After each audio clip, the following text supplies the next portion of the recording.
On this week's episode of Motivational Minutes, news journalist Richard Fowler explains why it's important to try to see the world through the eyes of others. It's easy to sit out voting if you don't remember that people died for your right to vote. Right? If you don't remember the story of folks like John Lewis and the 3 civil rights workers who Right. lost their lives Right. fighting for your right to vote, and there's countless. And Yeah. these are the stories that we know. Medgar Evers is another story that we know. There's so many stories that we don't know. Mm-hmm. Right? There's so many stories that we might never hear. To the point you made about Tom Hanks, right? There's so many revolutions and riots and killings that will never hear about. We heard the only reason why we know about the story of Emmett Till was because of the bravery of his mother. Right, and the coffin she wanted to have open. And so there's so many stories that we don't know, but for all of those people, and going back to where I started, right, as any good storyteller would. My mom taught me that for those people, even though while probably connected genealogically centuries ago, right, I am a Jamaican American, I have to go vote for their legacy, right? And because of them, I doubt that Jamaicans would even be allowed to migrate to this country.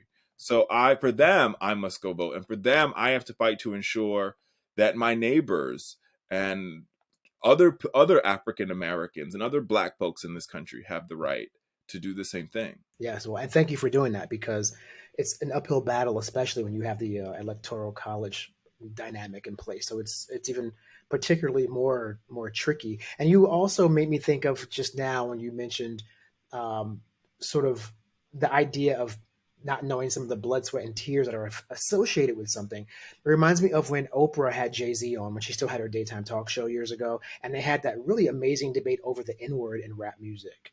And he was adamantly like defending why he uses it. And he had this whole eloquent response about how it's they're reclaiming the word and all those weird assessments. And she had a very simple response. She was like, really? Because when I hear the word, all I see are my ancestors hanging from trees, and maybe that's the last word they were called before they were hung. And it was, I think, in that moment, you kind of saw a little bit of a light bulb go off for him, hopefully. And he kind of leaned back and was like, I didn't think of that.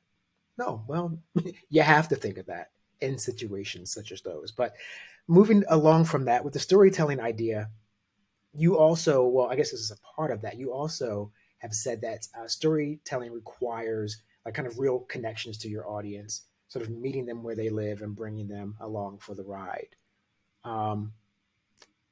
Seems a bit of a difficult feat in some aspects, because you are trying to also share with people a story where they may not really necessarily believe or assess to be how things really were. I mean, how do you bridge that gap between bringing people along for the ride who necessarily maybe don't want to be taken along for that ride?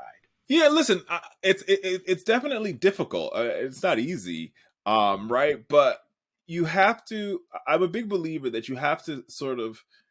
It's like going on a road trip, right? Like, and you want somebody to go on a road trip with you. You don't start the road trip in Richmond. Like, I live in Washington, D.C., so you don't start the road trip in Richmond and says, hey, we're driving to Florida. Why don't you meet me in Richmond, even though we both live in Washington, D.C.?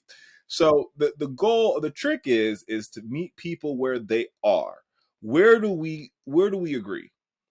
Where do we agree? Can we agree, right, that this is a problem? Can we agree that it could be anything?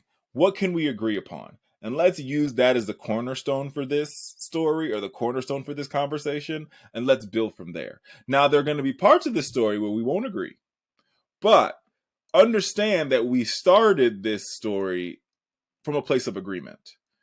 And we started this story with me not trying to do any harm, I'm not trying to harm you, I'm not trying to hurt you. I'm trying to move you along so you can see the world from somebody else, through the lens of somebody else's eyes. Subscribe today for more inspiration on the go.